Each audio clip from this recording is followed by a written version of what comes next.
और साथियों, मुझे खुशी है कि हमारे स्पेस सेक्टर में विमेन पावर, इस विमेन पावर को बहुत महत्व दिया जा रहा है। चंद्रयान हो या गगनयान, महिला वैज्ञानिकों के बिना ऐसे किसी भी मिशन की कल्पना भी नहीं की जा सकती। आज 500 से अधिक महिलाएं इसरो में लीडरशिप पोजीशन पर हैं। मैं यहां मौजूद सभी महिला वैज्ञानिकों, टेक्नीशियंस, इंजीनियर्स की हृदय से सराहना करता हूं। लेकिन इसके कारण पुरुष वर्ग नाराज न हो जाए, उनको तो मिलता ही रहता है अभिनंदन। साथियों, भारत के स्पेस सेक्टर का एक बहुत बड़ा योगदान है जिसकी उतनी चर्चा नहीं हो पाती। ये योगदान है युवा पीढ़ी में साइंटिफिक टेम्परामेंट के बीज बोने का।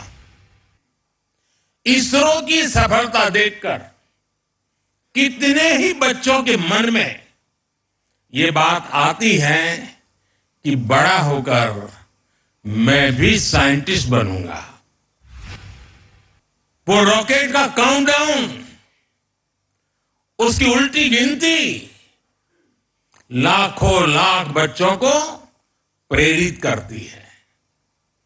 हर घर में कागज के हवाई जहाज उड़ाने वाला जो एरोनॉटिकल इंजीनियर है, वो बड़ा होकर आप जैसा इंजीनियर बनना चाहता है, साइंटिस्ट बनना चाहता है।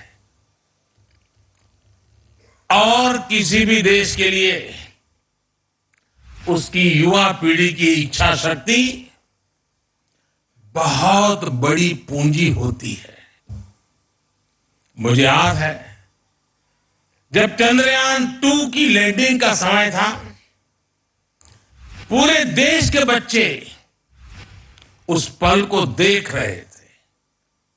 उस पल में बच्चों ने बहुत कुछ सीखा।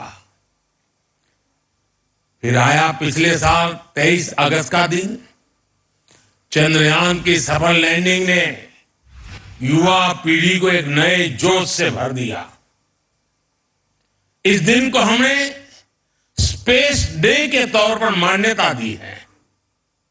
आप सभी ने देश को अपनी स्पेस जर्नी में भारत को उपलब्धियों के ऐसे एक से बढ़कर एक पल दिए हैं।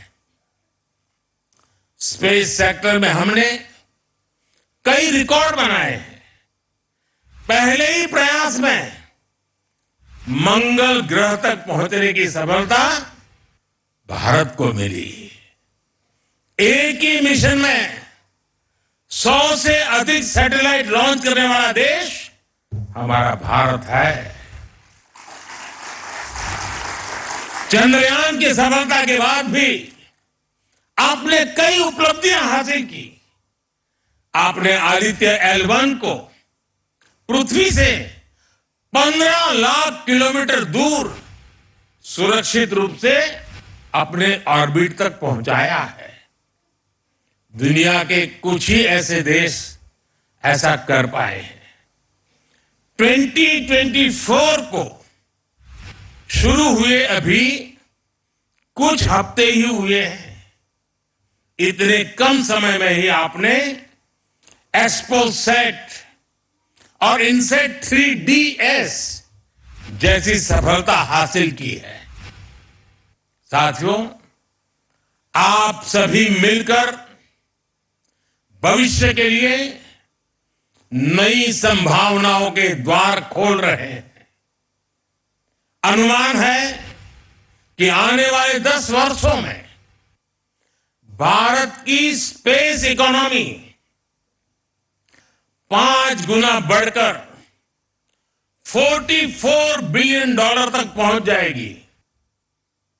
स्पेस के क्षेत्र में भारत एक बहुत बड़ा ग्लोबल कॉमर्शियल हब बनने जा रहा है।